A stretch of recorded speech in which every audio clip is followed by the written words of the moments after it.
shine like a reflection on miracles. I might tell you, girl, you gotta let you go. Hello, guys! How have you been? Como vocês têm estado? Ok? Então vamos lá. Unit 4 hoje. A gente vai ver o Present Perfect Continuous. Então vamos lá. Para que é usado o Present Perfect Continuous? O Present Perfect Continuous é usado para falar de atividades contínuas do passado que ainda tem efeito no presente. O que você entende com atividade contínua? É uma atividade que começou, está acontecendo ainda até o momento e ainda não se sabe se ou se terminou recentemente ou se ainda vai se prolongar por um tempo. Então, isso é uma atividade contínua que começou no passado, vem se estendendo até o momento, pode ter acabado recentemente ou não. E dá essa impressão de esforço à ação, né? Que vem sendo feita por esse período. Então dá essa sensação de que você realmente se esforçou para fazer, está fazendo, né, esse esforço para realizar essa atividade ou essa ação que vem acontecendo. Ali tem um exemplo. You have been waiting for a friend for 2 hours. You have been waiting for your friend for 2 hours. Então, ali a tradução da frase é: você esperou por seu amigo por 2 horas. Você tem esperado por seu amigo por 2 horas. Então, o foco está ali no esforço que você tem feito, né, por esse seu amigo por essas 2 horas que foi esperá-lo, né? Então, o foco está realmente nessa ação que se estendeu, né? You have been waiting. Você tem esperado, você esperou, né, por seu amigo por 2 horas. Vamos ver outros exemplos, tá? Mais uma definição aqui, tá? O Present Perfect Continuous descreve uma atividade que ocorreu durante um certo período de tempo passado, e essa atividade pode ter acabado recentemente ou ainda estar em andamento. Um outro exemplo ali, ó. I have been painting the house all day. I have been painting the house all day. Então, a tradução podia ser da seguinte forma: eu tenho pintado a casa o dia inteiro, ou eu pintei a casa o dia inteiro, né? Então, a tradução vai depender muito do contexto que a frase está inserida, né? Mas o foco, na verdade, aí do Present Perfect está no esforço que você tem feito durante o dia inteiro, que foi pintar a casa, né? Então, o foco está ali no que você tem se esforçado ou que a outra pessoa tem se esforçado para fazer naquele período. Aí outros exemplos. I've been cooking this evening, now I have to do the dishes. Então ali aquele I've, como nós vimos na aula, na unidade 3, esse I've é a contração de I have, né? Então, que o have, na verdade, ali é o auxiliar da frase, não é o verbo principal, tá? Então, nesse caso, have pode ser contraído. I've been cooking. E no exemplo de baixo, he's been waiting for the bus for an hour. He's been waiting for the bus for an hour. E ali o his é a contração de he has, né, terceira pessoa do singular. Então nós usamos o has e a contração fica he has. E qual que é a composição então do Present Perfect Continuous?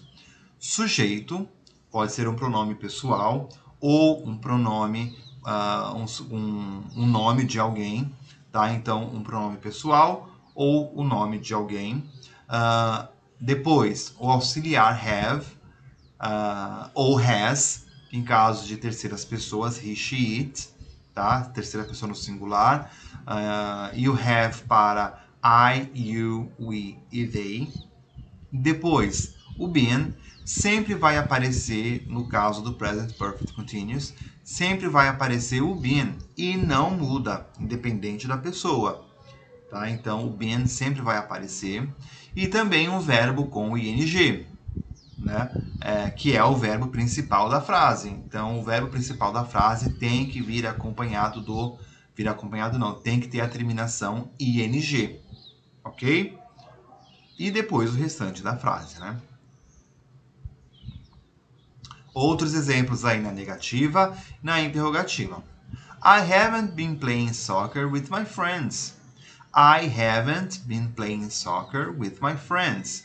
Então, esse haven't é a contração de have not, que a gente pode contrair nesse caso, né? Porque have é o auxiliar da frase, não é o verbo principal. Então, a gente contrai o have not para haven't. Have you been waiting for hours?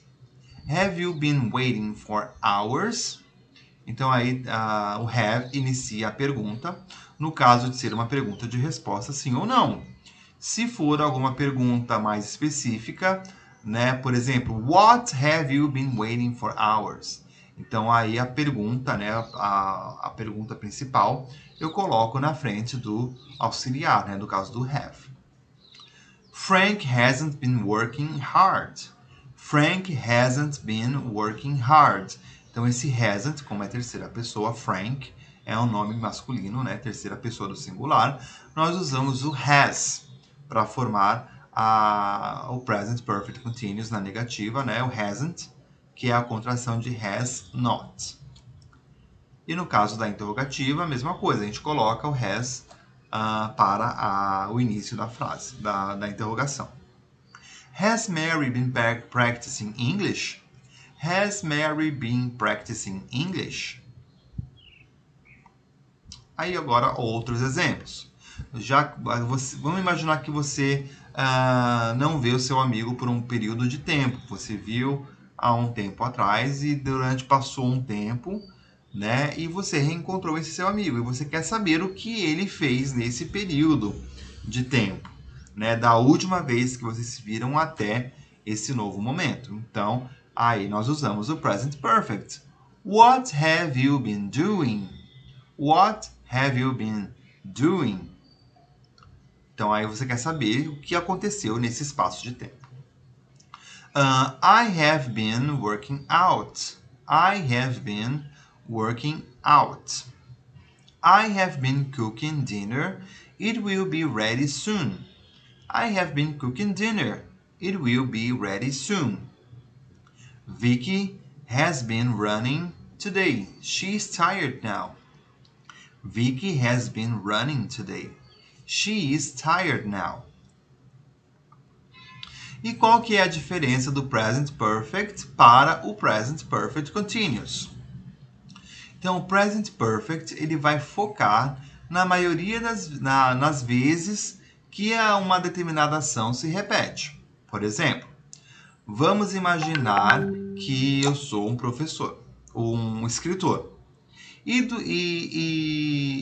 No período que eu sou, nesse período que eu sou escritor, eu escrevi 3 livros. Então, I have been a writer and I've written 3 books.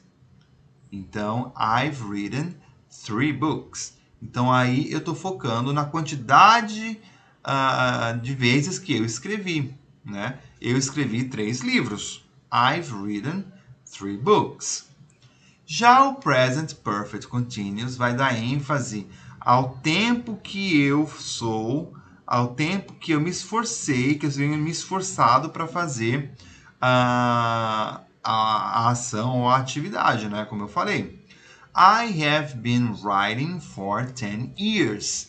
I have been writing for 10 years. Então, tenho escrito por 10 anos. Então, o esforço que eu tenho feito, que é escrever, foi por 10 anos. Então, eu dou ênfase ao esforço que eu tenho feito por esses 10 anos, que é escrever.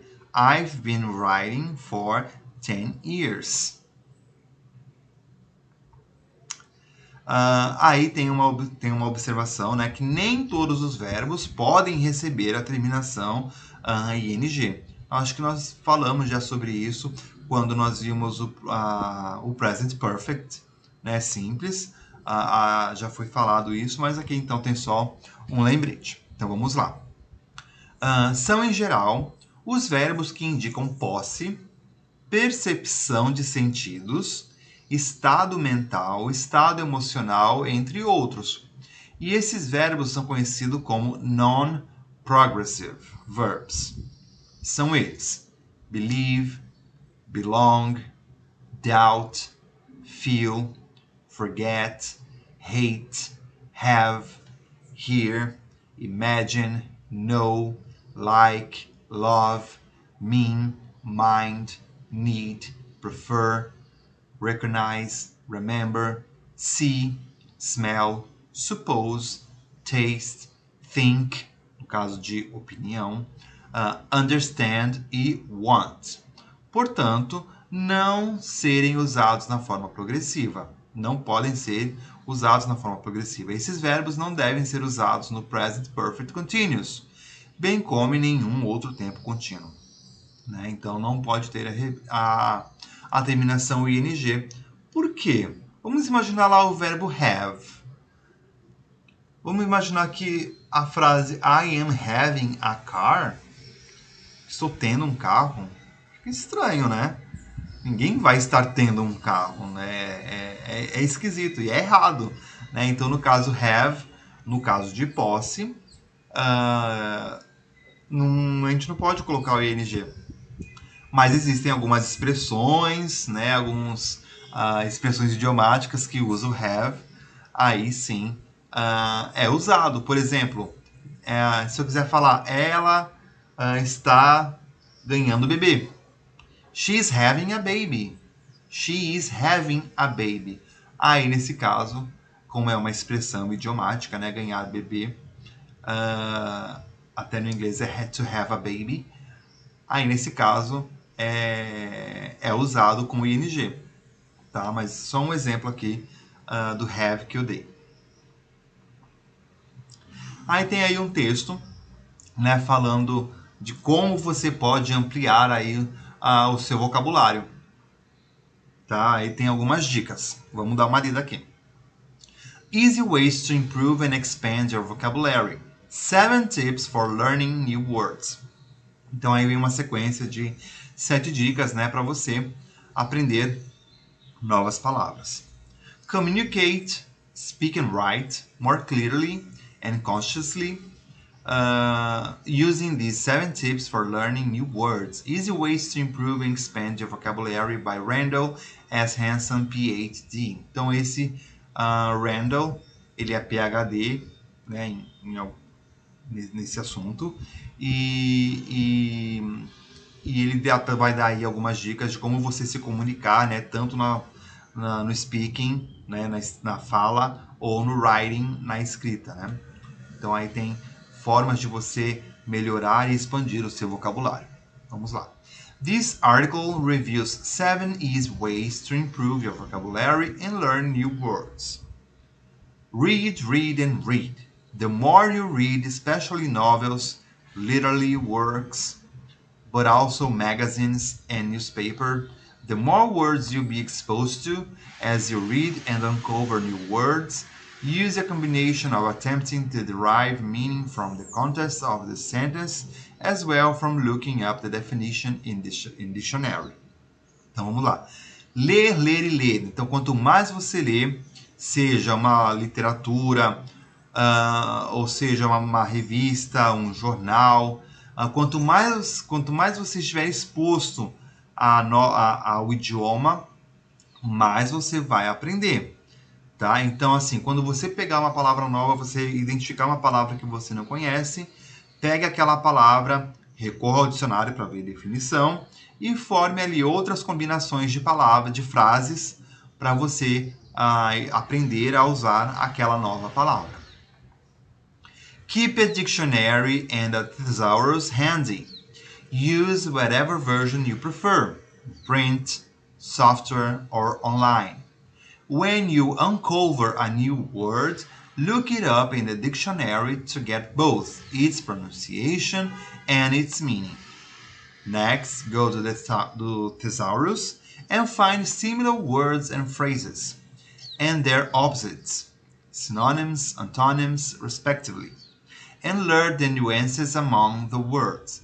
Então, sempre tenha um dicionário ou um tesauro sempre à mão, né? E use ali a forma que o mais for conveniente para você. Seja a forma impressa, né, o dicionário clássico impresso, ou um programa, ou um dicionário online. E sempre que você descobrir uma nova palavra, investigue ali no dicionário a sua pronúncia, a sua definição, né? Aí no Tesauro você vai ver lá palavras similares, os seus antônimos, sinônimos, né? E todas ali aquelas nuances que tem acerca daquela palavra. Use a journal. It is a good idea to keep a running list of the new words you discover, so that you can refer back to the list and slowly build them into your everyday vocabulary. Plus, keeping a journal of all your new words can provide positive reinforcement for learning even more words, especially when you can see how many new words you've already learned. Então, assim, sempre, se possível, né, tenha um diário, né, uma agendinha que você possa recorrer, né, e listar ali as palavras novas que você está aprendendo, né, e assim você vai ver a quantidade de palavras que você aprendeu, né, e é legal isso, porque você vê lá uma sequência, eu faço isso. Então, assim, porque eu sou professor de inglês, mas não sou um dicionário ambulante. Então, quando eu vejo uma expressão nova, uma palavra nova, eu faço exatamente isso. Eu escrevo a definição, a pronúncia, frases que eu posso usar, né? E depois você vai folheando, ver o quanto de você que você já aprendeu, né? E você ali vai começar a incluir essas palavras no seu dia a dia. Learn a word a day. Using a word a day calendar or website or developing your own list of words to learn is a great technique. Many people use to learn new words. This approach may be too rigid for some, so even you do use this method, don't feel you must learn a new word every day. Então, assim, aprender uma palavra por dia, né? Então, usar um calendário de uma palavra por dia, um site, isso aí é uma meta, né? Às vezes, para algumas pessoas, aprender pelo menos uma palavra nova por dia é bacana, né? Mas não seja tão rígido, né? Isso pode ser rígido para alguns. Então, não se sinta obrigado também a fazer isso todo dia, né? É uma sugestão de pelo menos uma vez por dia você aprender uma palavra nova, ou se você acha que não consegue, né? Aprenda uma palavra, usa durante uns dias, depois aprende outra, né? Ou manter uma meta é legal também. Go back to your roots. One of the most powerful tools for learning new words and for deciphering the meaning of other new words is studying Latin and Greek roots. Latin and Greek elements, prefixes, roots, and suffixes are significant parts of the English language and a great tool for learning new words. Então, assim, aprender radicais das palavras, né? Então, assim, a gente sabe que o nosso idioma, o inglês, né, e alguns outros, tem raízes latinas e gregas, né? Então, temos aí prefixos, sufixos latinos e gregos. Também é um jeito bacana de aprender novas palavras, inclusive do nosso próprio idioma.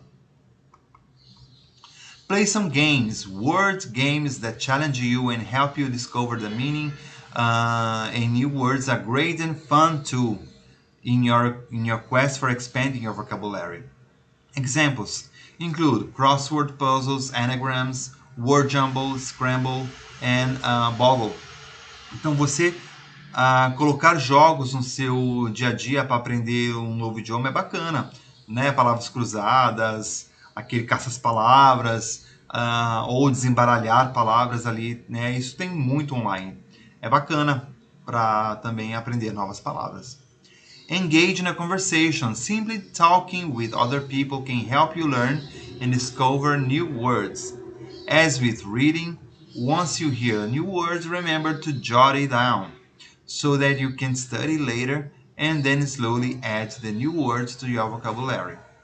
Então, não tenha medo de conversar. Se você tem a oportunidade de conversar com outras pessoas que falam o idioma, seja nativo ou não, é a mesma coisa. Preste atenção no que a pessoa está falando, né, se possível, depois anota isso em algum lugar para pesquisar aquela palavra, né, que você aprendeu durante aquela conversa. Remember that you must practicing putting your new words into your writing and speaking, or risk not retaining them in your brain. Use repetition exercises when you first learn a word and consider other learning techniques, such as index cards, recording yourself, reciting your words in association to games and mnemonics. Então, ali, sempre pratique o que você está aprendendo, né? Senão você vai perder isso, né? Vai ficar perdido lá no seu cérebro. Então, exercício de repetição, quando você aprende uma nova palavra, né? Grava você falando aquela palavra, aquelas frases também é bem interessante. Observações.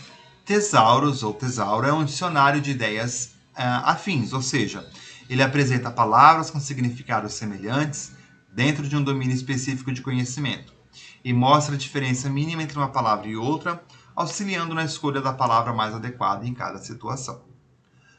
Mnemonics é uma técnica que ajuda a memorizar os mais diversos assuntos, é um processo artificial. Ao repetir em voz alta, por exemplo, um número de telefone ou um endereço para memorizado, estamos utilizando essa técnica. Organizadores gráficos, esquemas e quadros e mapas mentais também entram nessa categoria. E the end. Então chegamos ao fim aqui da unidade 4. Não temos exercícios para fazer, né? Eu vou deixar essa semana para vocês finalizarem o trabalho, sendo que a entrega é dia 10/7. Então, don't forget, ok? See you later, guys. Bye, bye. I like the reflection